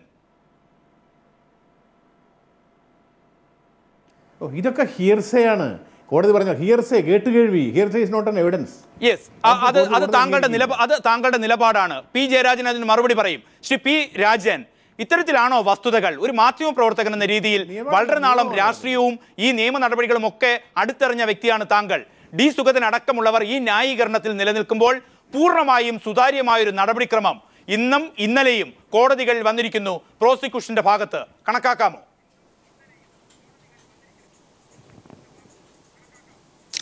എൻ്റെ മാന്യ സുഹൃത്ത് സുഗതൻ പറഞ്ഞ പോലെയല്ല, കാര്യത്തിന് വിശ്വാസ്യത ഇല്ലാതെയായിരിക്കുന്നു എന്നുള്ളത് സത്യമാണ്. ഈ കേസ് അന്വേഷണത്തിൻ്റെ വിശ്വാസ്യത നഷ്ടപ്പെടുത്തിയിരിക്കുന്നു. അന്വേഷണ ഉദ്യോഗസ്ഥന്മാരും സർക്കാരും കൂടി എന്നിനി ആര് അത് വെള്ളപൂശിയാലും നിൽക്കാൻ പോകുന്നില്ല. സുഗതൻ പറഞ്ഞു മാത്രമല്ല, ഈ അന്വേഷണ ഉദ്യോഗസ്ഥൻ്റെ കാര്യത്തിൽ അന്വേഷണത്തിൽ ഇടപെടുന്ന തരത്തിൽ ഡയറക്ടർ ഇടപെട്ടു എന്നുള്ളതാണ് കോടതി നിരീക്ഷിച്ചിട്ടുള്ളത്. അതിന് അധികാരമില്ല, അത് പാടില്ല. അന്വേഷണത്തിൽ ഇടപെടാൻ പാടില്ല. അദ്ദേഹത്തിന് മേൽനോട്ടം വഹിക്കാം, അത് ശരിയാണ്. പക്ഷേ ഇന്നാളെ കാണൂ, ഇന്നാളെ കാണണ്ട, ഇന്നാളെ കാണേണ്ടത് നിങ്ങൾ എഴുതണ്ട എന്ന രീതിയിൽ അങ്ങനെ അത് ചെയ്തു എന്നുള്ളതല്ല ഞാൻ പറഞ്ഞത്. ആ രീതിയിൽ ഇടപെടുന്നത് അന്വേഷണ സമ്പ്രദായത്തിന് നിരക്കുന്നതല്ല. എന്ത് തന്നെയായാലും ശരിയാണ്, ബാർ കോഴ കേസിൻ്റെ അന്വേഷണത്തിലെ വിശ്വാസ്യത നഷ്ടപ്പെട്ട് കഴിഞ്ഞു. അത് കോടതിയുടെ പരാമർശം കൊണ്ട് മാത്രമല്ല, ആദ്യം തൊട്ടുള്ള നിലപാട് കൊണ്ടാണ്. പിന്നെ മാത്രമല്ല, കോഴ ചോദിച്ചു അത് വാങ്ങിച്ചു എന്നുള്ളൊരു തെളിവ് വേണമെന്നില്ല, ആ പരിശ്രമം നടത്തിയാൽ മതി. Attempt to do a corrupt act, അതും ഒരു അഴിമതി തന്നെയാണ്. അത് പൂർണ്ണമായി കൈക്കൂലി കിട്ടണമെന്നില്ല, കൈക്കൂലി കൊണ്ടു കൊടുക്കാൻ പോയി എന്നുള്ളത് നിലയിൽ വന്നാൽ പോലും അത് തെളിയിച്ചാൽ മതി. അദ്ദേഹത്തിന് വേണ്ടിയാണെങ്കിൽ അത് അഴിമതി തന്നെയാണ്. അത് വക്കീലായ ശ്രീ സുഗതൻ എന്നേക്കാൾ നന്നായിട്ട് അറിയാവുന്ന കാര്യമാണ്. പിന്നെ കൂടുതൽ എത്ര തുക മേടിച്ചു, ബാബു ന്യായീകരിച്ചതിന് പോലെ 12 കോടി രൂപയിൽ 10 കോടി രൂപയും കൈക്കൂലി എന്ന് പറഞ്ഞാൽ എത്ര നമുക്കറിഞ്ഞുകൂടാ. കൊടുത്തതിൻ്റെ കാര്യം പറഞ്ഞാൽ 1 കോടിയാണെങ്കിൽ 1 കോടി, അത് കൈക്കൂലി തന്നെയാണ്. അത് പൂർണ്ണമായും ഇനി അന്വേഷണത്തിലൂടെ ഈ പ്രതിയെ ശിക്ഷിക്കും എന്ന് എനിക്ക് തോന്നുന്നില്ല. പക്ഷേ അന്വേഷണത്തിൻ്റെ വിശ്വാസ്യത നഷ്ടപ്പെട്ട് കഴിഞ്ഞു. അതിനി വീണ്ടെടുക്കാൻ വളരെയധികം ബുദ്ധിമുട്ടാണ്. ഒരു CBI അന്വേഷണം തന്നെ വരുത്തിയാലല്ലാതെ സർക്കാരിന് അതിൻ്റെ മുഖം രക്ഷിക്കാൻ കഴിയില്ല. അതാണ് ബിജു രമേശും പറഞ്ഞത്. കോടതികൾ വിശ്വാസ്യത ജനിപ്പിക്കണം. കോടതിയുടെ വിശ്വാസ്യത ഒരിക്കലും ആർക്കും നഷ്ടപ്പെടുത്താൻ പറ്റില്ല. അത് ഇന്ത്യൻ ജനാധിപത്യം അതിൻ്റെ ഭരണഘടനാപരമായി അടിസ്ഥാനപ്പെടുത്തിയതാണ്. പക്ഷേ ഒരു കേസിൽ അതിൻ്റെ പ്രോസിക്യൂഷൻ എന്ത് തെളിവുകൾ കൊണ്ടുവരുന്നു, ആ തെളിവുകളുടെ അടിസ്ഥാനത്തിൽ കോടതി വിധി പറയാൻ വന്നാൽ ആ തെളിവുകൾ അട്ടിമറിക്കപ്പെടുന്നുണ്ടോ? ബാർ കേസിലും അതാണ് വിഷയം. അതിലേക്ക് വരാം, അതിൻ്റെ രാഷ്ട്രീയത്തിലേക്ക്. ബാർ കോഴ കേസിലെ അന്വേഷണ ഉദ്യോഗസ്ഥൻ SP സുകേശനെ തള്ളി വിജിലൻസ്. ബിജു രമേശ്, ഇപ്പോൾ ചൂണ്ടിക്കാണിക്കപ്പെടുന്നത് രാജനിലേക്കാണ്. അദ്ദേഹം ഇത്തരം കാര്യങ്ങൾ വളരെ അടുത്തറിയുന്ന വ്യക്തിയാണ്. കോടതിയുടെ പ്രതീക്ഷ താങ്കൾ നേരത്തെ സൂചിപ്പിച്ചതനുസരിച്ച് അടക്കം. പക്ഷേ ഇന്ന് പ്രോസിക്യൂഷൻ്റെ നിലപാട് വരുമ്പോൾ ആ ഒരു മാധ്യമപ്രവർത്തകന്, അദ്ദേഹം മാധ്യമപ്രവർത്തകന് അപ്പുറം മനുഷ്യാവകാശ പ്രവർത്തകനാണ്, അദ്ദേഹത്തിന് വരെ പ്രതീക്ഷ നഷ്ടപ്പെടുന്ന അവസ്ഥയിലാണെങ്കിൽ ഈ കേസ് ആദ്യം മുതൽ ഫോർവേഡ് ചെയ്യുന്ന താങ്കളുടെ പ്രതീക്ഷ എന്തായിരിക്കും? എനിക്കിപ്പോഴും കോടതിയിലെ പ്രതീക്ഷ നഷ്ടപ്പെട്ടില്ല. തെളിവുകളുടെയൊക്കെ ഒരു പരിധിവരെയും ഇത് ചെയ്യുന്നു. ഗവൺമെൻറ്റിന് വേണ്ടി, വിജിലൻസിന് വേണ്ടി വരേണ്ട വക്കീല് പ്രതിക്ക് വേണ്ടി വാദിക്കുന്നു. ഇതൊക്കെ വളരെ വിചിത്രമായിട്ടുള്ള കാര്യങ്ങളാണ് നമ്മൾ കാണുന്നതെങ്കിലും ഇതിവിടെ കൊണ്ടൊന്നും തീരുന്നില്ലല്ലോ. ഇതിൻ്റെ മുകളിലോട്ടുള്ള ഹയർ ബോഡീസ് ഉണ്ട്. CBI പോലുള്ള ഏജൻസി വന്നു കഴിഞ്ഞാൽ ഇപ്പോൾ 1 കോടി കണക്കല്ലേ പറയുന്നത്. ഇവിടെ ഏകദേശം 26 കോടിയോളം പിരിച്ചിട്ടുണ്ട് ഈ അസോസിയേഷൻ ഈ 4 വർഷത്തിനിടയിൽ. ഇവരുടെ ഭരണം വന്ന് 3 വർഷത്തിനിടയിൽ തന്നെ 26 കോടി രൂപ പിരിച്ച അസോസിയേഷൻ പാർക്കൊക്കെ കൊടുത്തു എന്നുള്ള ഇത് മാണിസാറിൽ മാത്രം നിൽക്കില്ല, മറ്റ് പലരിലും പോകുന്നു. ആദ്യം തൊട്ടേ ഞാൻ പറയുന്നതാണ് ഇതിൽ CBIക്ക് വിടാൻ. എന്തുകൊണ്ട് ഗവൺമെൻറ് തയ്യാറാകുന്നില്ല? ഗവൺമെൻറ് ഇത് നിഷ്പക്ഷമായിട്ട് നിന്നുകൊണ്ട് CBI അന്വേഷിക്കട്ടെ എന്ന് എന്തുകൊണ്ട് പറയുന്നില്ല? എക്സൈസ് മന്ത്രി ഉൾപ്പെടെയുള്ളവർ അതിനുമായി ബന്ധപ്പെട്ട് അകത്ത് പോകും. ഞാൻ മൊഴി കൊടുത്തല്ലോ, ഈ കൈക്കൂലി കൊടുക്കുന്ന തെറ്റാണെന്ന് പറയുന്നു. ഞാൻ 2 പ്രാവശ്യം അസോസിയേഷനെ പ്രതിനിധാനം ചെയ്തുകൊണ്ട് എക്സൈസ് മന്ത്രിയുടെ ഔദ്യോഗിക ഓഫീസിൽ സെക്രട്ടേറിയറ്റിൽ കൊണ്ട് 50 ലക്ഷം രൂപ വീതം 2 പ്രാവശ്യം കൊടുത്തുവെന്ന് വിജിലൻസിൽ ക്വിക്ക് വെരിഫിക്കേഷനിൽ മൊഴി കൊടുത്തു. കേസ് അതിന് തെളിവില്ലെന്നാണ് പറയുന്നത്. ഞാൻ കൊണ്ടുപോയി മൊഴി കൊടുത്തെങ്കിൽ എൻ്റെ പേര് കേസെടുക്ക്. ഞാനൊരു അഴിമതി കുറ്റത്തിന് ഞാൻ ചെയ്തിട്ടുണ്ട്, ഞാൻ ശിക്ഷ അനുഭവിക്കാൻ തയ്യാറാണ്. അങ്ങനെയെങ്കിലും ഇവിടെ നടക്കുന്ന അഴിമതികൾക്കൊരു പരിഹാരം ഉണ്ടാവട്ടെ. നാളെ ബാക്കി എനിക്ക് ശേഷം വരുന്നവർക്കെങ്കിലും മാന്യമായിട്ട് ഇവിടെ ബിസിനസ് ചെയ്യാനുള്ള സംവിധാനത്തിന് വന്നിരുന്ന് ഈ കൈക്കൂലി മേടിക്കുന്നവർക്കൊരു പേടിയെങ്കിലും ഉണ്ടാവട്ടെ എന്ന് വിചാരിച്ചിട്ട് ഞാൻ ചെയ്ത കുറ്റം ഏറ്റു പറഞ്ഞുകൊണ്ട് തന്നെ ഞാൻ മൊഴി കൊടുത്തത്. കേസെടുത്തില്ല. ഞാൻ മൊഴി കൊടുത്തുകൊണ്ടിരിക്കുമ്പോൾ ഉച്ചയ്ക്ക് തന്നെ വിൻസൻ പോൾസ് വിളിച്ച് ആ അന്വേഷണ ഉദ്യോഗസ്ഥനോട് പറയുകയുണ്ടായി, മൊഴി എടുക്കരുത്, ബാക്കി മൊഴി കേസുമായി മൊഴി ഡീറ്റെയിലേക്ക് പോകണ്ടെന്ന്. 2 ദിവസം മൊഴി എടുക്കണമെന്ന് ആവശ്യപ്പെട്ട ഉദ്യോഗസ്ഥൻ അന്ന് തന്നെ ഉച്ചയോടുകൂടി തന്നെ പറഞ്ഞു തുടർന്ന് മൊഴി എടുക്കേണ്ടതെന്ന് മുകളിൽ നിന്ന് വിൻസൻ പോൾ സാർ വിളിച്ച് പറഞ്ഞിരിക്കുകയാണ്. അതുകൊണ്ട് നിങ്ങൾ പറഞ്ഞത് മതി, ഇത് കൂടുതലൊന്നും പറയാനില്ല എന്ന് പറഞ്ഞ് ഇത് അവസാനിപ്പിക്കുകയാണെന്ന് പറഞ്ഞ് അത് എഴുതി അവസാനിപ്പിക്കുകയാണ് ഉണ്ടായത്. ഇതാണ് ഇതിനകത്ത് നടക്കുന്ന സംഭവങ്ങൾ. അല്ലാതെ നിഷ്പക്ഷമായ ഒരു ഏജൻസി, ശക്തമായ ഒരു അന്വേഷണം ഇവിടെ നടക്കുമെങ്കിൽ ഈ മാത്രമല്ല ഒരുപാട് ഇതുമായി ബന്ധപ്പെട്ട് തുടർന്നും മറ്റു കാര്യങ്ങളിലേക്ക് അവർക്ക് പോകാൻ കഴിയും. ഈ ഗവൺമെൻറ് ഒരുപാട് അഴിമതികൾ പുറത്തു കൊണ്ടുവരാൻ കഴിയും എന്നുള്ള പ്രതീക്ഷ മനസ്സിലുണ്ട്. ഇത് തള്ളുകയാണെങ്കിൽ തീർച്ചയായിട്ടും CBI ആവശ്യപ്പെട്ടുകൊണ്ട് തന്നെ മുകളിലോട്ട് പോകും എന്ന കാര്യത്തിലും സംശയമില്ല. ഇതിൻ്റെ പേരിൽ ഓരോരുത്തരെയും പല രീതിയിൽ ഭീഷണിപ്പെടുത്തിക്കൊണ്ടാണ് സാക്ഷികളെ വരെ സ്വാധീനിച്ച് രാജ്കുമാറിനെയും ധനേഷിനെയും ഒക്കെ ഭീഷണിയും സ്വാധീനത്തിൻ്റെ മലയിലാണ് അവർ മാറിപ്പോയത്. ഈ 300ഓളം ബാറുകാരൻ മൊഴിയെടുത്തല്ലോ, വിജിലൻസ് എടുത്തല്ലോ. അവർ പൈസ കൊടുത്ത കാര്യം വളരെ വ്യക്തമായി പറയുന്നുണ്ടല്ലോ. അവരിൽ നിന്ന് കളക്ട്. അപ്പോൾ ഈ ഷോർട്ട് ടേമിൽ ഈ 2 ആഴ്ചയ്ക്കുള്ളിൽ ഈ 300ഓളം ബാറുകളിൽ നിന്ന് 1-2 ലക്ഷം രൂപ വെച്ച് കളക്ട് ചെയ്തിട്ടുണ്ട്. ആ പൈസ എവിടെ പോയി എന്ന് അസോസിയേഷൻ പറയാനോ അതിൻ്റെ കണക്കുകളോ ഹാജരാക്കാൻ കഴിഞ്ഞിട്ടില്ല. അപ്പോൾ ഇവിടെ ഒരു വലിയൊരു അൺഎക്സ്പ്ലെയിൻഡ് ഇൻകം ജനറേറ്റ് ചെയ്തിട്ടുണ്ട്, പിരിച്ചിട്ടുണ്ട്. ആ പൈസ ആർക്ക് കൊടുത്തു എന്നുള്ളതാണ് പ്രശ്നമായി നിൽക്കുന്നത്. അതിൽ 1 കോടി രൂപ മാത്രമാണ് മാണി സാറിന് പോയത്. ബാക്കി പൈസകളും പിരിച്ചിട്ടുണ്ട്, ബാക്കി കൊടുത്തിട്ടുമുണ്ട്. ഇതിൻ്റെയൊക്കെ അന്വേഷണം വരണമെന്നുള്ളത് തന്നെയാണ് ഞാൻ ഇപ്പോഴും നിൽക്കുന്നത്. ഇതുമായി ബന്ധപ്പെട്ട് നടന്നില്ലെങ്കിൽ ഇവർ ഏതെങ്കിലും രീതിയിൽ ഇത് തള്ളിക്കളയാൻ ഗവൺമെൻറ് ശ്രമിച്ച് നടന്നാൽ ഗവൺമെൻറ് വക്കീൽ ഈ കേസ് തള്ളുന്നതിലേക്ക് വേണ്ടി നടക്കുന്നു. അതിലും വിചിത്രമായിട്ടുള്ളത് മാണി സാറിൻ്റെ വക്കീലാണ് വന്നതെന്ന് വാദിക്കുന്നത് ഒരു സീനിയർ ലോയർ ശ്രീകുമാർ. എനിക്കെതിരെ 10 കോടി രൂപ ആവശ്യപ്പെട്ടുകൊണ്ട് കോടതിയിൽ കേസിന് വന്ന വക്കീലാണ് ശ്രീകുമാർ വിജിലൻസ് കേസിൽ ഇപ്പോൾ വന്നതെന്ന് വാദിക്കുന്നത് ഞാൻ അറിയുന്നു. ഈ കേസിൽ മാണി സാറിനെതിരെ റീഇൻവെസ്റ്റിഗേഷൻ വേണം. ഇത് മാണി സാർ കുറ്റം ചെയ്തിട്ടുള്ളതിൻ്റെ തെളിവുകളൊന്നും വിജിലൻസിന് കണ്ടെത്താൻ കഴിഞ്ഞില്ല. ആ രീതിക്കാണ് അവർ വാദിക്കുന്നത്. അപ്പോൾ ഈ കേസ് അന്വേഷണം അട്ടിമറിച്ചുകൊണ്ട് പുതിയൊരു അന്വേഷണം മറ്റൊരു വിജിലൻസ് ടീമിനെ കൊണ്ട് അന്വേഷിപ്പിച്ച് അത് മുക്കുന്നതിലേക്ക് വേണ്ടിയാണ്. കാര്യം കെ ബാബുവിൻ്റെ കേസ് അവർ മുക്കി. അപ്പോൾ അതുപോലെ മാണി സാറിൻ്റെയും മറ്റ് എവിഡൻസും മറ്റുമൊന്നും റീഇൻവെസ്റ്റിഗേഷൻ കൊണ്ട് നീട്ടിക്കൊണ്ടുപോയി ഇതിൽ തെളിവുകളില്ല എന്ന് പറഞ്ഞതിനെ കളയുന്നതിലേക്ക് വേണ്ടിയുള്ള ശ്രമങ്ങളാണ് നടന്നുകൊണ്ടിരിക്കുന്നത്. യെസ്, അത്തരം ശ്രമങ്ങൾ നടക്കുമ്പോൾ അഡ്വക്കേറ്റ് KP ജയചന്ദ്രൻ, ബിജു രമേശിൻ്റെ പ്രതീക്ഷ കോടതിയിലാണ് നിലനിൽക്കുന്നത്. അതിൻ്റെ ഹിസ്റ്ററിയും അതിൻ്റെ രാഷ്ട്രീയവും വേണ്ട. ഇന്ന് ആ SP സുകേശനെ വളരെ സംശയത്തിൻ്റെ നിലയിൽ വിജിലൻസ് നിലപാടെടുക്കുമ്പോൾ ഇനി ഈ മൊഴിയുമായി ബന്ധപ്പെട്ട് ഇന്നത്തെ കോടതി നടപടികളുമായി ബന്ധപ്പെട്ട് ഈ കേസിൻ്റെ ഭാവി ഒരു അഭിഭാഷകനെന്നുള്ള രീതിയിൽ ഏതു തരത്തിൽ കാണും? ഈ കേസിൻ്റെ ഭാവിയെപ്പറ്റി പ്രവചിക്കാൻ എനിക്ക് കഴിയില്ല. കാരണം ഞാൻ നിരത്തിവെച്ച വാദമുഖങ്ങൾ, ആ വാദമുഖങ്ങളും മറ്റ് പരാതിക്കാർക്ക് വേണ്ടി മറ്റ് അഭിഭാഷകർ നടത്തിയ വാദമുഖങ്ങളും വെച്ച് ഇതൊരു പുനരന്വേഷണം നടത്താൻ കോടതി നിർബന്ധിതരായി തീരും എന്നാണ് ഞാൻ പരിപൂർണമായും വിശ്വസിക്കുന്നത്. പിന്നെ മറ്റൊന്ന്, എല്ലാ സ്നേഹബഹുമാനങ്ങളും നിലനിർത്തിക്കൊണ്ട് ഞാൻ ശ്രീ D സുഗതൻ, അദ്ദേഹം സീനിയർ അഭിഭാഷകനാണ്, അദ്ദേഹം പറഞ്ഞൊരു കാര്യം, ഇന്ന് കോടതി ഒരിക്കലും അങ്ങനെ ഒരു വർത്തമാനം പറഞ്ഞില്ല. ആരും മാണി സാർ പൈസ ചോദിച്ചതിനോ വാങ്ങിയതിനോ തെളിവില്ല എന്ന് പറഞ്ഞില്ല. ഈ പ്രോസിക്യൂഷൻ വാദമുഖങ്ങൾ നിരത്തിയപ്പോൾ അദ്ദേഹം പറഞ്ഞു, പ്രിവെൻഷൻ ഓഫ് കറപ്ഷൻ ആക്റ്റിൽ PC ആക്റ്റിൽ സെക്ഷൻ 7 വരണമെങ്കിൽ ഡിമാൻഡും വേണം, അക്സെപ്റ്റൻസും വേണം. അങ്ങനെ ഒരെണ്ണം തെളിയിക്കാൻ കഴിയുമോ? മാത്രവുമല്ല, ഈ അമ്പിളി എന്ന് പറയുന്ന ബിജു രമേശിൻ്റെ ഡ്രൈവറുടെ മൊഴി ഞാൻ ആ കാര്യങ്ങൾ വാദിച്ചുകൊണ്ടിരിക്കുമ്പോൾ കോടതി ഒരു ചോദ്യം ചോദിച്ചത്, he is the only I witness എന്ന് ചോദിച്ചു. അദ്ദേഹമാണല്ലോ ഒരു ദൃക്സാക്ഷി എന്ന് മാത്രം ചോദിച്ചു. അങ്ങനെ ഒരു ചോദ്യം ചോദിച്ചത് ആ ബാക്കി കാര്യങ്ങൾ ഞാൻ വിശദീകരിക്കുവാനും അത് കേൾക്കാനും കോടതി തയ്യാറായിക്കൊണ്ട് ചോദിച്ചതാണ്. അല്ലാതെ കോടതി ഒരു ഭാഗത്തും അങ്ങനെ നിലകൊണ്ടില്ല. പക്ഷേ ഈ വിജിലൻസിന് വേണ്ടി ഹാജരായ അഭിഭാഷകൻ ബിജു രമേശ് സൂചിപ്പിച്ചതുപോലെ പ്രതിക്ക് വേണ്ടി വാദിക്കുന്നത് പോലെ തോന്നി. അതുമാത്രവുമല്ല, മാണി സാറ് കുറ്റക്കാരനാണ് എന്ന് തോന്നിയത് കൊണ്ടാണല്ലോ അദ്ദേഹത്തിൻ്റെ പാർട്ടിയിൽ പെട്ട തൊടുപുഴയിലുള്ള ഒരു അഭിഭാഷകന് വേണ്ടി ഹൈക്കോടതിയിലെ സീനിയർ ഡെസിഗ്നേറ്റായ ഇപ്പോൾ ബിജു സൂചിപ്പിച്ച ശ്രീകുമാർ എന്ന അഡ്വക്കേറ്റ് ഇവിടെ വന്ന് വാദിച്ചത്. ഞാനത് കോടതിയിൽ പറഞ്ഞു, അദ്ദേഹം കുറ്റക്കാരനാണ് എന്ന് അദ്ദേഹത്തിന് തോന്നുന്നത് കൊണ്ടാണ് മാണി സാറിന് വേണ്ടി കഴിഞ്ഞ ദിവസം ആ അഭിഭാഷകൻ വന്ന് വാദിക്കുകയും കോടതിയെ സഹായിക്കാൻ എന്ന് പറഞ്ഞു. ഞാൻ കോടതിയോട് ചോദിച്ചു, കോടതിയെ സഹായിക്കാൻ എന്ന് പറഞ്ഞാൽ അമിക്കസ് ക്യൂറി ആയിരിക്കണം. അമിക്കസ് ക്യൂറി എന്ന് പറഞ്ഞാൽ ഫ്രണ്ട് ഓഫ് ദ കോർട്ട്, അല്ലെ കോടതിയെ സഹായിക്കാൻ വെക്കുന്ന ആൾ. അങ്ങനെ ഒരാളെ അപ്പോയിൻറ്റ് ചെയ്യാത്ത ഒരാൾ ഞാൻ ഒരു ഇൻ്റർവീനറാണ് എന്ന് പറഞ്ഞ് മാണി സാറിന് വേണ്ടി വന്ന് വാദം പറഞ്ഞത് തന്നെ മാണി സാർ കുറ്റക്കാരനാണ് എന്ന് അദ്ദേഹം സ്വയം മനസ്സിലാക്കിയിരിക്കുന്നതുകൊണ്ടാണെന്നാണ് ഞാൻ വിശ്വസിക്കുന്നത്. യെസ്, ശ്രീ P ജയരാജൻ, അത്തരത്തിലാണ് ഒരു തരത്തിലും നടക്കാൻ സാധ്യതയില്ലാത്ത കാര്യങ്ങളിലേക്ക് സാഹചര്യങ്ങൾ പോകുന്നു. സുകേഷിനെ തള്ളി പറയുന്നു. അതിനപ്പുറത്തേക്ക് ഇപ്പോൾ KP ജയചന്ദ്രൻ ചൂണ്ടിക്കാണിക്കുന്നു, വരാൻ സാഹചര്യമില്ലാത്ത കക്ഷികൾ വരെ കോടതിയിലെത്തുന്നു. ആരാണ് ഭയപ്പെടുന്നത്? ആ ഭയപ്പാട് ഏതു തരത്തിലേക്ക് ഈ കേസിനെ കൊണ്ടുപോകാൻ ശ്രമം നടത്തുന്നു? ശ്രീ P ജയരാജൻ, ഈ ബാർക്കോഴ ആരോപണം തെറ്റാണെന്ന് വരുത്താൻ വേണ്ടി എന്തെല്ലാം വേഷങ്ങളാണ് കേരളത്തിലെ UDF ഗവൺമെൻറ്റിൻ്റെ ആളുകൾ നടത്തിക്കൊണ്ടിരിക്കുന്നത് എന്നതിൻ്റെ തെളിവാണ് ശ്രീ ബിജു രമേശ് ഇവിടെ പറഞ്ഞത്.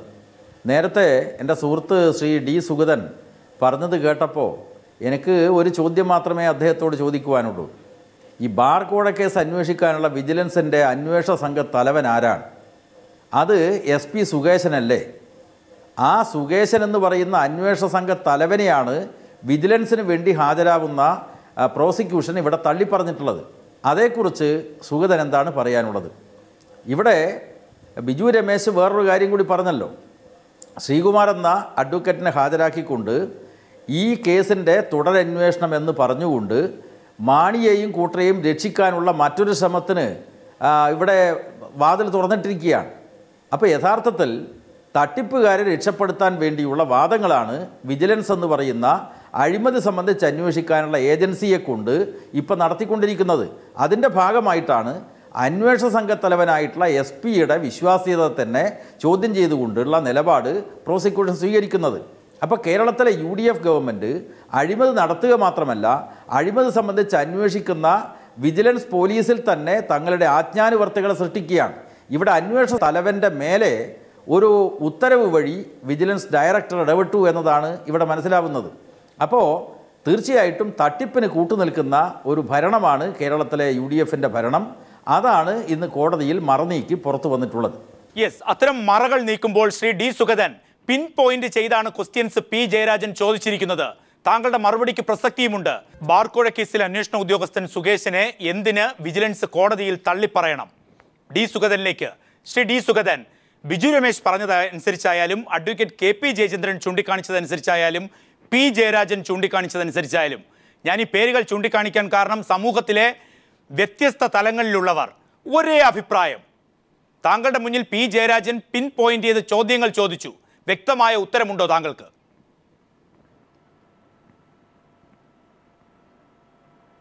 ശ്രീ P. ജയരാജൻ പറഞ്ഞു കഴിഞ്ഞാൽ കേട്ടുകൊണ്ടിരിക്കുകയായിരുന്നു. കേസിൻ്റെ നാൾ വഴി നമ്മളെല്ലാവരും ഓർക്കണം. ബിജു രമേശ് കുറേ ആരോപണങ്ങൾ ഉന്നയിച്ചു. അതൊരു പരാതിയായി എഴുതിക്കൊണ്ട് ഡയറക്ടർ കൊടുത്തത് VS അച്യുതാനന്ദൻ പ്രതിപക്ഷ നേതാവാണ്. പ്രതിപക്ഷ നേതാവ് ഡയറക്ടർ കൊടുത്ത പരാതിയിന്മേലാണ് ഈ കേസ് ഒറിജിനേറ്റ് ചെയ്യുന്നത്. അത് നമ്മൾ മറന്നുപോകരുത്. അങ്ങനെയാണ് ആരംഭിക്കുന്നത്. അതുകൊണ്ട് എന്താണ് D. സുഗതൻ അവിടെ VS അച്യുതാനന്ദനോ പ്രതിപക്ഷ നേതാവോ അതിനപ്പുറത്തേക്ക് കോടതിയിലേക്ക് പോകാൻ ഏതൊരു പൗരനും അവകാശമുണ്ട്. VS അച്യുതാനന്ദന് പകരം ഒരു V. അച്യുതാനന്ദൻ പോയാൽ എന്താണ് അതിലെ സാങ്കത്യക്കുറവ്? എന്താണ് അക്കാര്യം താങ്കൾ ചൂണ്ടിക്കാണിക്കുന്നത്? ഞാൻ പറഞ്ഞ കേസിൻ്റെ നാൾ വഴി പറഞ്ഞു എന്ന് മാത്രമേ ഉള്ളൂ. വിൻസെൻ്റ് പോളിൽ ഡയറക്ടർ കൊടുത്ത പരാതിയാണ് അന്വേഷിച്ചത്. ആ പരാതിയെ അന്വേഷിച്ച റിപ്പോർട്ട് വന്നപ്പോൾ അതിന്മേൽ തീരുമാനമെടുത്തതും അദ്ദേഹമാണ്. തെളിവില്ലെന്ന് കണ്ടെത്തി തള്ളി. ആ റഫർ റിപ്പോർട്ടിന്മേലുള്ള ചർച്ചയാണ് ഇപ്പോൾ നടക്കുന്നത് കേസ് ഈ കോടതിയിൽ. റഫർ റിപ്പോർട്ടിന് ആക്ഷേപം കൊടുത്ത ചർച്ചയാണ് ഇപ്പോഴത്തെ. അത് മാത്രമല്ല, തുടരന്വേഷണം വേണമെന്ന അടക്കമുള്ള ഹർജികൾ VS സുനിൽകുമാറിന്റേത് സാറാ ജോസഫിന്റേത് അടക്കമുള്ള ഹർജികൾ കോടതി പരിഗണിക്കുന്നുണ്ട്. ശ്രീ KP ജയചന്ദ്രൻ, ഞാൻ പറഞ്ഞത് ശരിയാണോ? യെസ്, അത്തരം കാര്യങ്ങളും ഉണ്ട് വിജിലൻസ് കോടതിയിൽ. ശ്രീ D. സുഗതൻ, ആദ്യം അന്വേഷണം നടത്തിയിട്ട് റഫർ റിപ്പോർട്ടിന്മേൽ ആക്ഷേപം കൊടുക്കുകയാണ്. അതാണ് അതിന്റെ നടപടിക്രമം. അഡ്വക്കേറ്റ് KP ജയചന്ദ്രൻ, അതിനൊരു വ്യക്തത വേണം. D. സുഗതൻ വാദിക്കുന്ന ആ നിലപാട്, D. സുഗതൻ, താങ്കളുടേതായ നിലപാട്, അതിലെ രാഷ്ട്രീയവും ഞാൻ വളരെയേറെ ബഹുമാനിക്കുന്നു. എൻ്റെ ടീം താങ്കളുടെ നിലപാടിനോട് ബഹുമാനിക്കുന്നുണ്ട്. താങ്കൾക്ക് പരിമിതിയും ഉണ്ടായിരിക്കാം. പക്ഷേ വസ്തുതകൾ പ്രേക്ഷകർ അറിയണം. താങ്കളുടെ ആ നിലപാട് ശരിയാണോ? Advocate KP ജയചന്ദ്രനിലേക്ക്. അല്ല, ഈ റഫർ റിപ്പോർട്ട് അതാണ് ഈ ഫൈനൽ റിപ്പോർട്ട് എന്ന് പറഞ്ഞ് ഫയൽ ചെയ്തത്. അപ്പോൾ അതിലെ അഗ്രീവ്ഡ് പാർട്ടീസ് എന്ന് പറയുന്നത് കേരളത്തിലെ പൊതുസമൂഹമാണ്. ആ പൊതുസമൂഹത്തിൽ പല പ്രസ്ഥാനങ്ങളെയും പല സംഘടനകളെയും പ്രതിനിധീകരിച്ച് നിരവധി ആളുകൾ പരാതിക്കാരായി വന്നിട്ടുണ്ട്. പ്രൊട്ടസ്റ്റ് കംപ്ലൈൻ്റ് എന്ന് തന്നെ പറയും. അങ്ങനെയാണെങ്കിൽ ഞാൻ നേരത്തെ സൂചിപ്പിച്ച ഈ KM മാണി സാറിന് വേണ്ടി ഹാജരായ തൊടുപുഴയിലെ ഒരു അഭിഭാഷകൻ, ആ അഭിഭാഷകന് വേണ്ടി ശ്രീകുമാർ ഏത് കപ്പാസിറ്റിയിൽ വന്ന് ഇവിടെ ഹാജരായി? ഒരു പ്രൊട്ടസ്റ്റ് കംപ്ലൈൻറ്റിൻ്റെ പുറത്ത് അഗ്രീവ്ഡ് പാർട്ടീസിന് വരാം എന്നുള്ള ഒരു നിയമം നിലനിൽക്കെ എങ്ങനെ ശ്രീകുമാർ എന്ന് പറയുന്ന സീനിയർ ഡെസിഗ്നേറ്റായ അഭിഭാഷകൻ, സണ്ണി ജോസഫ് എന്ന് പറയുന്ന ശ്രീ KM മാണി സാറിൻ്റെ പാർട്ടിക്കാരനായ തൊടുപുഴയിൽ പ്രാക്ടീസ് ചെയ്യുന്ന അഭിഭാഷകന് വേണ്ടി ഇവിടെ ഒന്ന് ഹാജരായി? ശ്രീ D. സുഗതൻ, അത്തരത്തിലാണ് വിവിധ ചോദ്യങ്ങൾ ഉയരുന്നത്. ഇതിപ്പോൾ ഒരു ചെറിയ എക്സാമ്പിൾ പറഞ്ഞതേ ഉള്ളൂ. ഈ പ്രൊട്ടസ്റ്റ് കംപ്ലൈൻ്റ് ആണ് ഇപ്പോൾ നടന്നുകൊണ്ടിരിക്കുന്നത്. റെഫർ ചെയ്ത കേസിൽ പ്രൊട്ടസ്റ്റ് കംപ്ലൈൻറ്റ് ചർച്ച ചെയ്തുകൊണ്ടിരിക്കുന്നു. ആ നിലപാട് താങ്കളോട് അംഗീകരിച്ചുകൊണ്ട് തന്നെ ശ്രീ D. സുഗതൻ, ഒറ്റ ചോദ്യം. ഇന്നത്തെ വാർത്ത താങ്കൾക്ക് എല്ലാവർക്കും അറിയാം. കോടതിയിൽ കക്ഷിയുടെ ഭാഗമായ ഒരു കക്ഷിയെ പ്രോസിക്യൂഷൻ തള്ളിപ്പറഞ്ഞാൽ കോടതി ചോദിക്കുന്നു. ഇപ്പോൾ ബിജു രമേശ് പറയുന്നതനുസരിച്ച് പ്രതിയെ രക്ഷിക്കുന്ന വക്കീൽ, ആ അർത്ഥത്തിൽ അതെങ്ങനെ, എന്ത് ലോജിക്കാണ് ഒരു അഭിഭാഷകൻ എന്നുള്ള രീതിയിൽ, വളരെ പ്രമുഖനായ ഒരു രാഷ്ട്രീയ നേതാവ് എന്നുള്ള രീതിയിൽ താങ്കൾക്ക് അതിനെ ന്യായീകരിക്കാൻ കഴിയുക?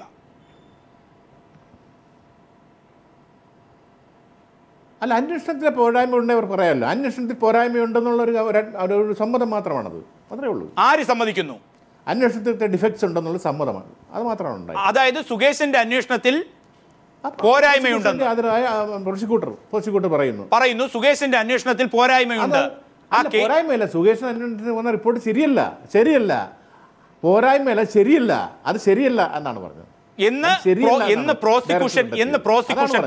പ്രോസിക്യൂഷൻ പറയുമ്പോൾ അഡ്വക്കേറ്റ് കെ പി ജയചന്ദ്രൻ, എന്താണ് ഈ കേസുമായി ബന്ധപ്പെട്ട് സുകേശന്റെയും, വളരെ ചുരുക്കിയായിരിക്കണം, സുകേശന്റെയും ഡി സുഗതന്റെയും നിലപാടിൽ എന്തെങ്കിലും തരത്തിൽ കോൺട്രഡിക്ഷൻസ് ഉണ്ടോ? കാരണം മാധ്യമങ്ങളടക്കം വലിയ തോതിൽ ഇക്കാര്യം ഇന്ന് വാർത്തയാക്കിയിട്ടുണ്ട്. കോടതിയിൽ ഒരു കക്ഷിക്ക് വേണ്ടി ഒരു വാദം പറഞ്ഞ ഒരു അഭിഭാഷകൻ എന്ന നിലയിൽ ഇന്ന് ഈ വിജിലൻസ് പ്രോസിക്യൂട്ടർ പോളിഗ്രാഫ് ടെസ്റ്റ്, അമ്പിളിയുടെ പോളിഗ്രാഫ് ടെസ്റ്റിൻ്റെ റിസൾട്ട് വായിച്ചുകൊണ്ട് തന്നെ ആ പോളിഗ്രാഫ് ടെസ്റ്റിൽ അത് നടത്തിയ ഉദ്യോഗസ്ഥൻ പറയുന്നു ആ പറയുന്ന കാര്യങ്ങളെല്ലാം ശരിയാണെന്ന് പറയുമ്പോൾ, അങ്ങനെ ശരിയാണ് എന്ന് പറഞ്ഞതുകൊണ്ട് മാത്രം എടുത്തു വെച്ച് അതിലെ ക്വസ്റ്റ്യനറിലെ ഓരോ ചോദ്യങ്ങൾ ഇങ്ങനെ ചോദിക്കാൻ പാടില്ലായിരുന്നു എന്ന് വിജിലൻസിന് വേണ്ടി ഹാജരായ പ്രോസിക്യൂട്ടർ പറയുന്നു, ലീഗൽ അഡ്വൈസർ പറയുന്നു. അപ്പം തന്നെ ഞാൻ ചോദിച്ചു, നിങ്ങൾ പ്രതിക്ക് വേണ്ടി വാദം പറയുകയാണോ വാദിക്ക് വേണ്ടി വാദം പറയും? അതായത് ഇന്ന് കോടതിയിൽ നടന്നത് മുഴുവൻ പ്രോസിക്യൂഷൻ തന്റെ കക്ഷിയെ അപ്പാടെ തള്ളിക്കളയുന്നു. ഇതിന്റെ കേസിന്റെ അതിന്റെ വിധിയൊന്നും ഞാൻ ചോദിക്കുന്നില്ല. അത്തരമൊരു നിലപാട് പ്രോസിക്യൂഷൻ ഒരു കക്ഷിക്ക് മേലെടുത്താൽ ഈ കേസ് നോക്കണ്ട, ഏതൊരു കേസിന്റെയും സാങ്കത്യം ഒറ്റവാക്കി. അല്ല, അത് അങ്ങനെ ഒരു നേരത്തെ ബിജു സൂചിപ്പിച്ചതുപോലെ ഒരു അഭിഭാഷകൻ്റെ ഒരു കക്ഷിയുടെ ജീവിതമാണ് ഒരു വക്കീൽ എന്ന നിലയിൽ നമ്മളെ കൊണ്ട് ഏൽപ്പിക്കുന്നത്. അപ്പോൾ ആ കക്ഷിക്ക് വേണ്ടി പരമാവധി നമ്മളെ കൊണ്ട് കഴിയുന്ന കാര്യങ്ങൾ ചെയ്യുക എന്നുള്ളത് ഒരു അഭിഭാഷകന്റെ ധർമ്മമാണ്. അങ്ങനെയാണെങ്കിൽ ആ കേസിന് വളരെ ശക്തമാക്കുന്ന രീതിയിൽ പ്രോസിക്യൂഷൻ ഇന്ന് നിലപാടെടുക്കേണ്ടിയുണ്ട്. അങ്ങനെയാണെങ്കിൽ അത് സുകേശനെ ഏതു തരത്തിലായിരിക്കണം പ്രോസിക്യൂഷൻ കോടതിയിൽ ആ നിലപാട് സ്വീകരിക്കേണ്ടത് സാധാരണഗതി? അല്ല, പ്രോസിക്യൂഷനെ സംബന്ധിച്ച് ഇന്ന് വാദം പറയുന്നത് കേട്ടപ്പോഴും ഇന്നലെ കേട്ടപ്പോഴും എനിക്ക് തോന്നിയ ഒരു കാര്യം, അദ്ദേഹം ആരെയോ ഭയപ്പെടുന്നു. വ്യക്തമാണ് അത്തരം ഭയപ്പെടലുകൾ. അതുതന്നെയാണ് ചർച്ചയാക്കുന്നതും. ശ്രീ പി ജയരാജനിലേക്ക് വരും മുമ്പ് എന്തുകൊണ്ട് ഇത്തരം ഭയപ്പാടുകൾ ഇത്രയും പ്രമാദമായ കേസിൽ ഉണ്ടാകുന്നു? ഭയപ്പാട് അത് ബിജു രമേശും ചൂണ്ടിക്കാണിക്കുന്നു. ബിജു രമേശ് പറയുന്നതനുസരിച്ചാണെങ്കിൽ അദ്ദേഹത്തിന്റെ ജീവന് വരെ ഭീഷണി എന്ന് പറയുമ്പോൾ ഭയം ഒരു വലിയൊരു അർത്ഥത്തിലേക്ക് വിവിധ തലങ്ങളിൽ കേന്ദ്രീകരിക്കപ്പെടുക അങ്ങനെയൊന്നുണ്ടോ? ഉണ്ടെങ്കിൽ ആരാണ്, എന്തിന്? അത് ഭരണാധികാരികൾ കേസ് അന്വേഷണത്തിൽ ഇടപെടുന്നു എന്നുള്ളത് ഒരു യാഥാർത്ഥ്യമാണ്. ഇന്ത്യ ഒട്ടാകെ അതൊരു യാഥാർത്ഥ്യമാണ്. അതുകൊണ്ടാണ് പല കേസുകളും താരതമ്യേന ഭേദപ്പെട്ട CBI അന്വേഷിക്കണമെന്ന് ജനങ്ങളുടെ ഇടയിൽ നിന്ന് വാദം വരുന്നത്. പ്രത്യേകിച്ച് രാഷ്ട്രീയ നേതാക്കൾ ഉൾപ്പെട്ട കേസുകളിൽ ഭരണകൂടം, ഭരണാധികാരികൾ പലതരത്തിൽ ഇടപെടുന്നുണ്ടെന്നുള്ളത് യാഥാർത്ഥ്യമാണ്. എത്രയോ കമ്മീഷൻ റിപ്പോർട്ടുകൾ ഉണ്ടായിട്ട് ഇൻവെസ്റ്റിഗേഷനെ സ്വതന്ത്രമാക്കണം എന്ന് പറഞ്ഞിട്ടും അതിന് ഒരു ഭരണാധികാരിയും തയ്യാറല്ല. അവർ അധികാരത്തിൽ വരുമ്പോൾ തീർച്ചയായും പോലീസിനെയും അന്വേഷണ ഉദ്യോഗസ്ഥന്മാരെയും ദുർവിനിയോഗം ചെയ്യുകയും രാഷ്ട്രീയ നേതാക്കളെ രക്ഷിക്കുകയും ചെയ്യും. അതിന് കേരളത്തിലെ മാത്രമല്ല, ഇനി നാളെ മേലാക്കാം ഇന്ത്യയിലെയും മുന്നണി രാഷ്ട്രീയം ഒരു പ്രധാനമായ കാരണമാണ്. ആദായനികുതി കേസുകൾ തുടങ്ങിയ കാര്യങ്ങളിലാണ് സാധാരണ അത്തരം തന്ത്രങ്ങൾ പയറ്റുന്നത്. ഇപ്പോഴും ബാങ്ക് കവർച്ച അങ്ങനെയുള്ള കേസുകൾ അങ്ങനെയാണെങ്കിൽ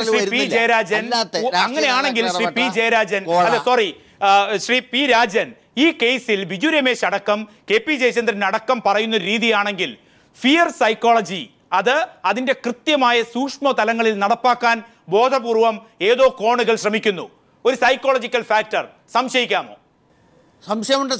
എന്താ സംശയം? ഞാൻ പറഞ്ഞല്ലോ, അന്വേഷണം ഒരു സത്യസന്ധമായിട്ടാണ് നടക്കുന്നതെന്ന് ആരെങ്കിലും വിശ്വസിക്കും? ഇതുവരെയുള്ള പ്രവൃത്തി കണ്ടു കഴിഞ്ഞാൽ ഒരിക്കലും ഇതിൽ മാത്രമല്ല, എല്ലാ രാഷ്ട്രീയ കക്ഷികളും ഇങ്ങനെ ചെയ്യുന്നുണ്ട്. എല്ലാ രാഷ്ട്രീയ കക്ഷികളും അവർ അധികാരത്തിൽ വരുമ്പോൾ ഈ അടവ് പ്രയോഗിക്കുന്നുണ്ട്. ഞാൻ ബന്ധപ്പെട്ട ഒരു കേസ് നേരിട്ട് ഇപ്പോൾ ഉണ്ട്, ഞാനത് വെളിപ്പെടുത്താൻ സമയമായിട്ടില്ല. അത്തരം കാര്യങ്ങൾ താങ്കൾ വളരെ വസ്തുനിഷ്ഠമായി പറയുമ്പോൾ എന്തുകൊണ്ട് രാഷ്ട്രീയത്തിൽ ഭയം അതിൻ്റെതായ അടിസ്ഥാനത്തിൽ ഉണ്ടാക്കാം, പക്ഷേ കോടതികളിൽ കക്ഷികൾക്കുമേൽ, പ്രോസിക്യൂഷനുമേൽ, അന്വേഷണ ഉദ്യോഗസ്ഥനുമേൽ ഈ ഭയം അത് ഒരു വലിയ ക്യാൻവാസിൽ ഭരണകൂടം ഉപയോഗിച്ചാൽ ഏതു തരത്തിലായിരിക്കും കോടതികളുടെ വിശ്വാസ്യത വരിക? ബാർക്കോഴ കേസിൽ അന്വേഷണ ഉദ്യോഗസ്ഥൻ സുകേശനെ വിജിലൻസ് കോടതിയിൽ തള്ളിപ്പറയുമ്പോൾ മൊത്തത്തിൽ ഈ കേസ് അട്ടിമറിക്കാൻ വേണ്ടി ഭയം സൃഷ്ടിക്കുക ബിജു രമേശ് അത്തരത്തിലാണ് ചൂണ്ടിക്കാണിക്കപ്പെടുന്നത്. ഭയത്തിന്റെ അംശം ആദ്യം മുതൽ താങ്കളും ചൂണ്ടിക്കാണിക്കപ്പെടുന്നു. ഇന്ന് ഈ വാർത്ത ഏറ്റവും പുതുതായി കൈകാര്യം ചെയ്യുമ്പോൾ പി രാജൻ അടക്കം സംശയം ഉപയോഗിക്കുകയാണ്, ഭയപ്പെടുത്തുന്നു. ആ സംശയം ഏതൊക്കെ തരങ്ങളിൽ ഈ കേസിന്റെ ഭാവിയെ ബാധിക്കും? എന്തെങ്കിലും സംശയമുണ്ടോ താങ്കൾക്ക്? എൻ്റെ ജീവന് തന്നെ അപകടം വരാൻ സാധ്യതയുണ്ടെന്ന് ഇൻ്റലിജൻസ് റിപ്പോർട്ട് ഉള്ളതുകൊണ്ടാണ് സർക്കാർ എനിക്കിപ്പോൾ പോലീസ് സംരക്ഷണം നൽകിയിരിക്കണം. അപ്പോൾ അത് തന്നെ ഇൻ്റലിജൻസ് റിപ്പോർട്ട് ഉള്ളതുകൊണ്ടാണ്. അപ്പോൾ അതിനകത്ത് എൻ്റെ ജീവൻ അപായപ്പെടുത്താനുള്ള നീക്കങ്ങൾ എവിടെയൊക്കെ നടക്കുന്നുണ്ടോ എന്നുള്ളതിൽ ഞാൻ വിശ്വസിക്കുന്ന കൂട്ടത്തിൽ തന്നെയാണ്. അത് അല്ലാതെ സർക്കാർ എനിക്കിപ്പോൾ ഒരു പോലീസ് ഗൺമാനെ വിടേണ്ട കാര്യമില്ല. അപ്പോൾ എനിക്കെന്തെങ്കിലും സംഭവിക്കും എന്ന് ഗവൺമെൻറ്റും ഭയപ്പെടുന്നുണ്ട്. അതുപോലെ തന്നെ ഈ പ്രശ്നം പറഞ്ഞു കഴിഞ്ഞാൽ എൻ്റെ കൂട്ടത്തിലുള്ള പലരെയും സമ്മർദ്ദങ്ങൾ ചൊലുത്തി പലർക്കും സാമ്പത്തിക ആനുകൂല്യങ്ങൾ ചൈന സുനിലായിക്കോട്ടെ 3 കോടി രൂപയ്ക്ക് മുകളിൽ അടയ്ക്കാനുണ്ടായിരുന്ന ഏകദേശം 70 ലക്ഷം രൂപയ്ക്ക് തീർത്തു കൊടുത്ത് KFCയിൽ അടയ്ക്കാനുള്ളത്. ഈ അതുപോലെ ഈ രാജ്കുമാറിനായിക്കോട്ടെ ഈ മറ്റേ കൺസ്യൂമർ ഫെഡിൻ്റെ കേസിലുമായിട്ട് ഒരുപാട് സാമ്പത്തിക ഇടപാടുമായിട്ട് ബന്ധപ്പെട്ടുണ്ട്. ഇതിലൊക്കെ അവരെ നിർത്തി ഭീഷണിപ്പെടുത്തിക്കൊണ്ടാണ് അവരെ അതിൽ നിന്നൊക്കെ ഒഴിവാക്കി കൊടുത്തുകൊണ്ട് ഈ കേസിലെ സാക്ഷികളെല്ലാം സ്വാധീനിക്ക കാര്യങ്ങൾ മുന്നോട്ട് പോയത്. ഇതിനകത്ത് വന്ന ഈ പറയപ്പെടുന്ന ഈ വിജിലൻസ് SP തന്നെ പറഞ്ഞു അദ്ദേഹം ആത്മഹത്യ ഈ അന്വേഷണത്തിൽ അത്രമാത്രം കടുത്ത സമ്മർദ്ദം വന്നപ്പോൾ അദ്ദേഹം ആത്മഹത്യയെക്കുറിച്ച് വരെ ചിന്തിച്ചു എന്നൊരു ചാനലിൽ ഇപ്പോൾ ഈ പീപ്പിളിൽ തന്നെ പറയുകയുണ്ടായി. അതുപോലെ തന്നെ ഈ കേസിൻ്റെ റഫർ റിപ്പോർട്ട് കൊടുക്കുന്നതിന് മുമ്പ് DGP ആയിരിക്കുന്ന വിൻസെൻ്റ് പോൾ തന്നെ പറഞ്ഞു അദ്ദേഹത്തിന് ഈ കേസിൽ വളരെ സ്വതന്ത്രമായി അന്വേഷിക്കാൻ കഴിയുന്നില്ല, സമ്മർദ്ദമുണ്ട് എന്ന് ചാനലുകളിലെ ചർച്ച ഇടയ്ക്ക് വരുന്ന ഒരു ഇൻ്റർവ്യൂവിൽ അദ്ദേഹം പറയുകയുണ്ടായി. അതിലൊക്കെ ഇതായിട്ടുള്ളത് അരുവിക്കര ഇലക്ഷൻ്റെ തലേ ദിവസം ആഭ്യന്തരമന്ത്രി തന്നെ പറയുകയുണ്ടായി എനിക്ക് ഈ മാണിസാറിൻ്റെ കേസിൽ കടുത്ത സമ്മർദ്ദം എനിക്കുണ്ടായിരുന്നു. ആഭ്യന്തരമന്ത്രിക്ക് കടുത്ത സമ്മർദ്ദം ഉണ്ടായി എന്ന് അദ്ദേഹം തന്നെ ഓപ്പണായിട്ട് ചാനലിൽ പറയുന്നുണ്ടെങ്കിൽ പിന്നെ ആഭ്യന്തരമന്ത്രി കഴിഞ്ഞിട്ട് പിന്നെ താഴെ കിടക്കുന്ന ഉദ്യോഗസ്ഥന്മാരെയൊക്കെ എന്തുമാത്രം ചവിട്ടിത്തേക്കുന്ന രീതിയിലുള്ള സമ്മർദ്ദം ഉണ്ടാവും. എന്നെ തന്നെ ഇതിൽ നിന്ന് പിന്മാറാൻ വേണ്ടിയാണ് ഏതൊക്കെ രീതിയിലാണ് എന്നെ ഹരാസ് ചെയ്ത് ഇലക്ട്രിസിറ്റി വഴി എൻ്റെ എല്ലാ സ്ഥാപനങ്ങളും കയറി ഇറങ്ങുന്നു, ഓരോ രീതിയിലും ഗവൺമെൻറ് തലങ്ങളിൽ ഇത് ചെയ്യുന്നു. അവസാനം പറഞ്ഞുകൊണ്ട് എൻ്റെ കെട്ടിടം പോലും പുറമ്പോക്കിലാണെന്ന് പറഞ്ഞുകൊണ്ട് തഹസീൽദാർ പോലും ഒരു റെക്കോർഡ്സ് കൊടുക്കരുത് എന്ന് പറഞ്ഞ് എല്ലാ റെക്കോർഡ്സുകളും പിടിച്ചു വെച്ചുകൊണ്ട് ഡിസാസ്റ്റർ മാനേജ്മെൻറ്റ് ഉപയോഗിച്ചുകൊണ്ട് എൻ്റെ കെട്ടിടം ഇടിക്കാനുള്ള ശ്രമം നടത്താൻ നോക്കി. ആ ഭീഷണിയുടെ മുൾമുനയിൽ നിർത്തിക്കൊണ്ട് നമ്മളെ സറണ്ടർ ചെയ്യിക്കുക എന്നൊരു നിലപാടാണ് സർക്കാർ എടുത്തത്. അവിടെയും എനിക്ക് നീതി ലഭിച്ചത് കോടതിയിൽ നിന്നാണ്. കോടതിയിൽ ചെന്നപ്പോൾ എല്ലാ റെക്കോർഡ്സും ഹാജരാക്കി അവിടെ 1 സെൻറ്റ് പുറമ്പോക്ക് പോലുമില്ല. ഒരു സ്വകാര്യ വ്യക്തിയുടെ വസ്തു ഡിസാസ്റ്റർ മാനേജ്മെൻറ്റ് അനുസരിച്ച് എടുക്കണമെങ്കിൽ നിങ്ങൾ ലാൻഡ് അക്വിസിഷൻ ആക്ട് അനുസരിച്ച് പോകാനാണ് ഹൈക്കോടതി നിർദ്ദേശം നൽകിയത്. അപ്പോൾ ഏത് രീതിയിലും സമ്മർദ്ദം ചെലുത്തുകയും നമ്മുടെ ജനമധ്യത്തിൽ പോലും പുറമ്പോക്ക് കയ്യേറ്റക്കാരനായി എന്നെ ചിത്രീകരിച്ച് മോശക്കാരനാക്കാനും ഒക്കെ നോക്കുകയും ചെയ്തു. പക്ഷേ അതും കോടതിയിൽ നിന്നും നീതി ലഭിച്ചതുകൊണ്ട് മാത്രമാണ് നമുക്ക് ഇന്നും കെട്ടിടത്തിൽ പൊളിക്കാൻ ഗവൺമെൻറ് കഴിയാത്തത്. നിങ്ങൾക്ക് കെട്ടിടം വേണമെങ്കിൽ എടുക്കാം, ബിജു രമേശിൻ്റെ വസ്തു വേണമെങ്കിൽ എടുക്കാം, പക്ഷേ ലാൻഡ് അക്വിസിഷൻ ആക്ട് അനുസരിച്ച് വില കൊടുത്തെടുക്കാൻ പറഞ്ഞു കോടതി. അല്ലാതെ സ്വകാര്യ വ്യക്തിയുടെ പേരും പറഞ്ഞില്ല. ഈ ഡിസാസ്റ്റർ മാനേജ്മെൻറ്റ് പോലെ ഇതുപോലുള്ള ആക്റ്റുകളും ഇതും പറഞ്ഞുകൊണ്ട് ഇതിൻ്റെ സാക്ഷികളെ സ്വാധീനിക്കുക എന്നെയും കൂടെ പുറകോട്ടാക്കി കഴിഞ്ഞാൽ ഈ കേസ് അവർക്ക് മുന്നോട്ട് കൊണ്ടുപോകാൻ എളുപ്പമായി. പക്ഷേ ഇനി കെട്ടിടം പൊളിച്ചാലോ എന്ത് ചെയ്താലും ശരിയുണ്ട്, ഞാൻ പറഞ്ഞ കാര്യത്തിൽ നിന്ന് മാറ്റമില്ല, ഞാൻ ഇതിൽ തന്നെ ഉറച്ചു നിൽക്കുമെന്ന് ആദ്യവും പറഞ്ഞു, ഇപ്പോഴും അത് തന്നെയാണ് പറയുന്നത്. യെസ്, അഡ്വക്കേറ്റ് KP ജയചന്ദ്രൻ, ഇത്തരത്തിൽ ഫിയർ സൈക്കോളജി അത് തന്നെയാണ് P. രാജൻ ചൂണ്ടിക്കാണിക്കുന്ന അടുത്ത് നിന്ന് സുകേഷിനെ തള്ളിപ്പറയുന്നത് അടക്കം. ഒന്ന് ഫിയർ സൈക്കോളജി, 2 വിശ്വാസരാഹിത്യം ഉണ്ടാക്കുക. ഇതൊക്കെ തന്ത്രമായി കോടതികളിലേക്ക് എത്തിക്കഴിഞ്ഞോ? ആ അന്വേഷണ ഘട്ടത്തിൽ നിന്ന് മാറി? അല്ല, അത് തീർച്ചയായിട്ടും ഇന്നത്തെ ഈ കേസിൻ്റെ കാര്യത്തിൽ കോടതിയിൽ ഉണ്ടായി കഴിഞ്ഞല്ലോ. കാര്യം ആരെയോ ഭയക്കുന്നു എന്ന് തോന്നുന്നത്, അദ്ദേഹം ആരെയോ ഭയന്നുകൊണ്ട് വാദം പറയുന്നു എന്ന് തോന്നുന്നുകൊണ്ടാണല്ലോ ഈ സുകേഷിനെ തള്ളിപ്പറയുന്ന ഒരു സാഹചര്യം ഉണ്ടായത്. ഇതിലെ പ്രധാനപ്പെട്ട ഒരു വിഷയം, അത് ഒരു പക്ഷേ ആരും ചർച്ച ചെയ്യാത്ത ഒരു കാര്യമാണ്. ഈ 2007 സുപ്രീം കോടതി പറഞ്ഞിട്ടുണ്ട്, ഈ ഒരു കേസ് അന്വേഷിക്കുന്നെങ്കിൽ അതിൻ്റെ ഒരു നിയമോപദേശം ലഭ്യമാക്കേണ്ടത് സംസ്ഥാനത്തെ അഡ്വക്കേറ്റ് ജനറലുടെ കയ്യിൽ നിന്നോ അതല്ലെങ്കിൽ അറ്റോർണി ജനറലുടെ കയ്യിൽ നിന്നൊക്കെയാണ്. പക്ഷേ ഇവിടുത്തെ ഈ കേസിൽ 2 സ്വകാര്യ അഭിഭാഷകരുടെ നിന്നും ഡൽഹിയിൽ നിന്നും ഒപ്പീനിയൻ വാങ്ങിയിരിക്കുന്നു. അപ്പോൾ ഇന്ന് ഞാൻ പ്രധാനമായും കോടതിയിൽ ഉന്നയിച്ച എൻ്റെ ഒരു സംശയം എന്ന് പറയുന്നത്, ഈ 2 സ്വകാര്യ അഭിഭാഷകർക്ക് ആരാണ് ഫീസ് കൊടുത്തത്? അവസാനം എൻ്റെ കക്ഷിയുടെ ഒരു അഭിപ്രായം അനുസരിച്ച് ആ അഭിഭാഷകർക്ക് ഫീസ് കൊടുത്തത് ശ്രീ KM മാണിയാണോ എന്ന് പോലും ചോദിക്കേണ്ട ഒരു സാഹചര്യമുണ്ടായി. അപ്പോൾ സ്വകാര്യ അഭിഭാഷകർക്ക്, കാരണം അവരൊക്കെ വലിയ എക്സ്പെൻസീവ് ലോയേഴ്സാണ്. ഒന്ന് അഡ്വക്കേറ്റ് നാഗേശ്വർ റാവു, ഒന്ന് അഡ്വക്കേറ്റ് മോഹൻ പരാശരൻ, അവരൊക്കെ വളരെ പഴയ സോളിസിറ്റർ ജനറലും ഒക്കെയാണ്. അപ്പോൾ അവർക്ക് ഈ ഫീസ് കൊടുക്കുന്നതോ അങ്ങനെയുള്ള ഒരു രേഖകളും ഈ കോടതിയിൽ ഇതുമായി ബന്ധപ്പെട്ട് ഹാജരാക്കിയിട്ടില്ല. ഡയറക്ടറുടെ ഒരു നിർദ്ദേശം എന്ന് പറയുന്നത് സുകേഷിന് ഈ കേസ് അന്വേഷിച്ച് റെഫർ ചെയ്യണം എന്ന രീതിയിൽ തന്നെയാണ് ഡയറക്ടർ വിൻസെൻ്റ് പോൾ സാർ അദ്ദേഹം അങ്ങനെ ഒരു നിർദ്ദേശം കൊടുത്തിരിക്കുന്നത്. ശ്രീ P. ജയരാജൻ, എന്തുകൊണ്ട് ഇത്തരം സ്ഥിതികൾ വളരെ ശക്തമായി ഈ കേസിൽ നിലനിൽക്കുന്നു? എന്തുകൊണ്ടെന്ന ചോദ്യം, അത് സാധാരണക്കാരനും അവരവരുടേതായ രീതിയിൽ സംശയങ്ങളുണ്ട്. പക്ഷേ ഒരു രാഷ്ട്രീയ നിലപാട്, അതാണ് താങ്കളുടെ ഭാഗത്ത് നിന്ന് പ്രതീക്ഷിക്കുന്നത്. കേരളത്തിലെ UDF ഗവൺമെൻറ്റിനും അതിൻ്റെ തലവനായിട്ടുള്ള ഉമ്മൻചാണ്ടിയും പ്രലോഭിപ്പിച്ചും ഭയപ്പെടുത്തിയും എല്ലാവരെയും കീഴ്പ്പെടുത്താനാണ് ശ്രമിക്കുന്നത്. പക്ഷേ എല്ലാവരെയും കീഴ്പ്പെടുത്താൻ കഴിയില്ല എന്നത് യാഥാർത്ഥ്യം. ഇവിടെ വിജിലൻസ് അന്വേഷണത്തിൻ്റെ ഭാഗമായി അന്വേഷണ സംഘത്തലവനായിട്ടുള്ള SP സുകേശനെ ഭീഷണിപ്പെടുത്താൻ ശ്രമിച്ചു. ADGP ജേക്കബ് തോമസിനെ ആ നിലക്ക് വരുതിയിൽ നിർത്താൻ ശ്രമിച്ചു. അപ്പോൾ ആ നിലക്കുള്ള ഭീഷണി മാത്രമല്ല, ആ ഭീഷണി ഉദ്യോഗസ്ഥന്മാർക്കെതിരായിട്ട് മാത്രമല്ല, ഉമ്മൻചാണ്ടി ഗവൺമെൻറ്റിനെതിരായിട്ട് കേരളത്തിലെ ബഹുമാനപ്പെട്ട ഹൈക്കോടതിയിലെ ഒരു ജഡ്ജി ചില പരാമർശങ്ങൾ നടത്തിയതിൻ്റെ പേരിൽ അദ്ദേഹത്തെ കുറുക്കനോട് ഉപമിച്ച ഒരു മന്ത്രി ഭരിക്കുന്ന സംസ്ഥാനമാണ് കേരളം.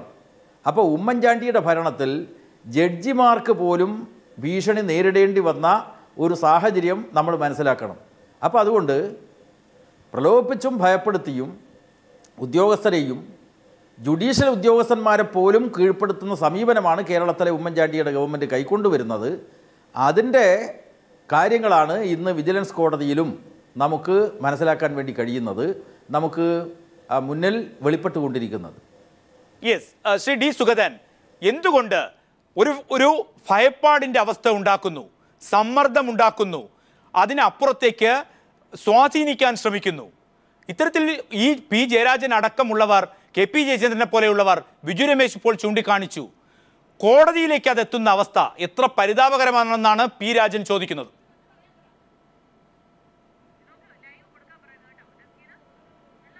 ഇതെല്ലാം കഴിഞ്ഞ കാര്യങ്ങളല്ലേ. നമ്മൾ ചത്ത കുഞ്ഞിൻ്റെ ജാതകമാണ് ചർച്ച ചെയ്യുന്നത്. തെളിവില്ലെന്ന് പറഞ്ഞ് റിജക്റ്റ് ചെയ്തൊരു കേസിൻ്റെ കാര്യമാണ് നമ്മൾ ചർച്ച ചെയ്യുന്നത്. ദർ ഇസ് നോ എവിഡൻസ് എന്ന് പറഞ്ഞ് തള്ളിയ കേസല്ലേ ഇത്. ഒരു റെഫർ റിപ്പോർട്ടിന്മേലുള്ളവരെ ഒരു ഒബ്ജക്ഷൻ കൊടുത്തിരിക്കുന്നതിനപ്പുറമായിട്ട് ഈ തെളിവില്ലാതെ തള്ളിയ കേസാണ്. നമ്മൾ സാങ്കല്പികമാണ് നമ്മുടെ ചർച്ചകളെല്ലാം. അത്തരം സാങ്കല്പിക ചർച്ചകൾ നടക്കുമ്പോൾ തന്നെ മറ്റൊരു പ്രധാനപ്പെട്ട കാര്യവും ദില്ലിയിൽ നടക്കുന്നു. അമിത്ഷാ നരേന്ദ്രമോദി കൂടിക്കാഴ്ചയ്ക്ക് ശേഷം വെള്ളാപ്പള്ളി നടേശൻ മാധ്യമങ്ങളെ കാണുന്നു. തത്സമയം ആശങ്ക ഉണ്ടാക്കുന്ന ചില പ്രസ്താവനകൾ ഇറങ്ങിയിട്ടുണ്ട്. ആ ഇറങ്ങിയതിനെ സംബന്ധിച്ചിടത്തോളം അദ്ദേഹമായിട്ട് ചർച്ച ചെയ്തു. ആ ചർച്ചയിലും നിലവിലുള്ള സംവരണ സംവിധാനം തുടരുമെന്നും അതിന് ഒരു വ്യത്യാസം ഉണ്ടാകുകയില്ല എന്ന് അദ്ദേഹം വളരെ ശക്തമായ ഭാഷയിൽ പറയുകയും ഉറപ്പ് തരികയും ചെയ്തിട്ടുണ്ട്.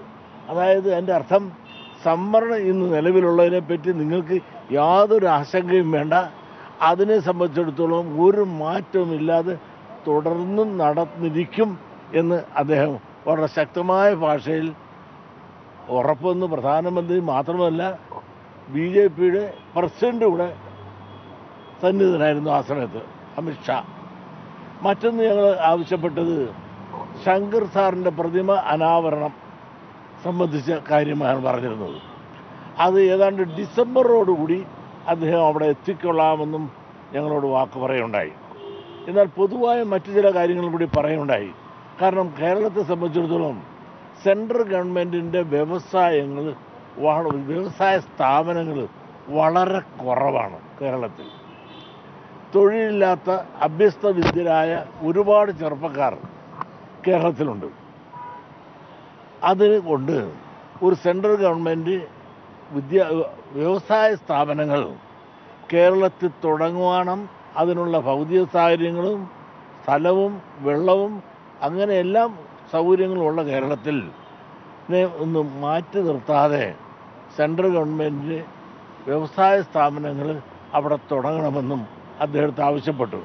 മറ്റൊന്ന് ഞങ്ങൾ ആവശ്യപ്പെട്ടത്, ഈ ഭൂപരിഷ്കരണ നിയമങ്ങളെല്ലാം വന്നു. അതുകൊണ്ട് വീടില്ലാത്ത ഒരുപാട് ആളുകൾ, പ്രത്യേകിച്ചും ഹിന്ദു സമുദായത്തിൽപ്പെട്ടിട്ടുള്ള ഒരുപാട് ആളുകൾ വീടില്ലാതെയും സ്ഥലമില്ലാത്ത ഒരുപാട് പാവങ്ങൾ കേരളത്തിലുണ്ട്.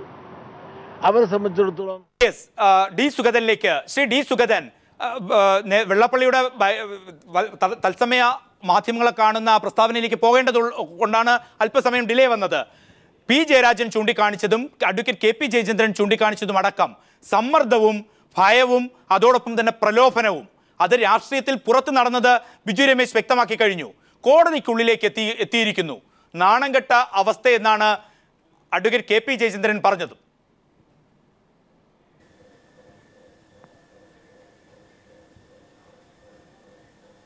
ഇതെല്ലാം കഴിഞ്ഞ കാര്യങ്ങളല്ലേ. അങ്ങനെ അന്വേഷിച്ചതിന്റെ അടിസ്ഥാനത്തിൽ ആ കേസ് റിപ്പോർട്ടിന്റെ അടിസ്ഥാനത്തിൽ തള്ളിക്കളഞ്ഞ കാര്യം. ഇന്ന് സുകേശിനെ കോടതിയിൽ പ്രോസിക്യൂഷൻ തള്ളിക്കളയുമ്പോഴും അത്തരം വസ്തുതകൾ വളരെ വിശ്വസനീയമായ തലത്തിലേക്ക് പുരോഗമിക്കുന്നു എന്നാണ് ആരോപണം.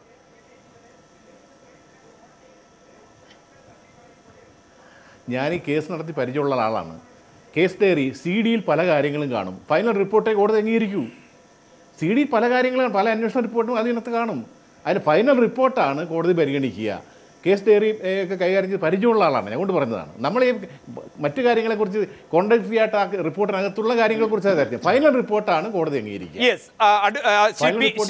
വ്യക്തമാണ്. ശ്രീ പി രാജൻ, ഡി സുഗതന്റെ ഈ മറുപടിയെ താങ്കൾ എങ്ങനെ കാണും?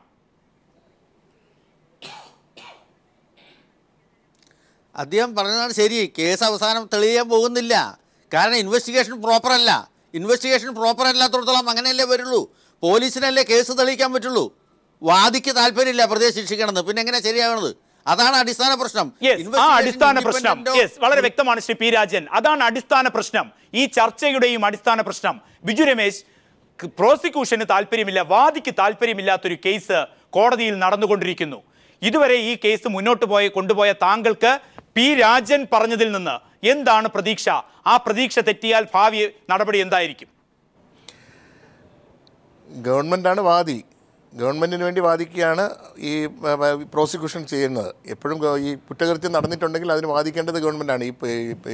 ശ്രീ സുഗതൻ അദ്ദേഹം പറയുന്ന പോലെ അല്ല എൻ്റെ വസ്തുത.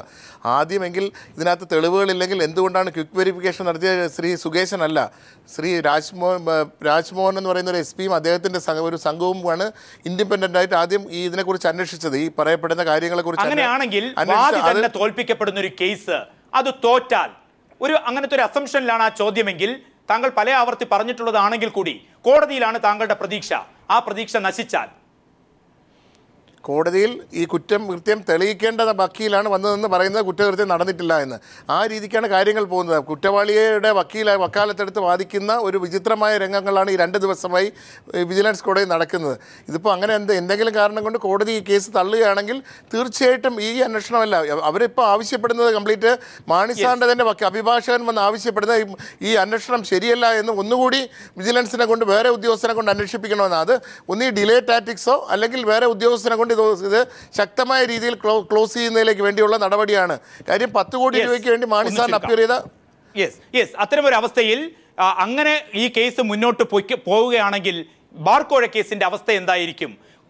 വക്കീൽ തന്നെ പ്രതിയെ അല്ലെങ്കിൽ കക്ഷിയെ തോൽപ്പിക്കുന്ന തരത്തിലേക്ക്, പ്രതിക്ക് വേണ്ടി വാദിക്കുന്ന തരത്തിലേക്ക്, സ്വന്തം കേസ് നശിപ്പിക്കുന്ന തരത്തിലേക്ക് ഒരു കേസ് കൊണ്ടുപോയാൽ പരമോന്നത കോടതി എന്നുള്ള അവസ്ഥ ബിജു രമേശിന്റെ മുന്നിൽ ഒരു പ്രതീക്ഷയായി നിലനിൽക്കുമ്പോഴും ആ പ്രതീക്ഷ യാഥാർത്ഥ്യമാകട്ടെ എന്ന് ഓരോരുത്തർക്കും വിശ്വസിക്കുകയും ചെയ്യാം. വളരെ നന്ദി Shri P Jayarajan, D Sugathan, Biju Ramesh, advocate KP Jayachandran, P Rajan പങ്കെടുത്തതിനും പ്രതികരിച്ചതിനും.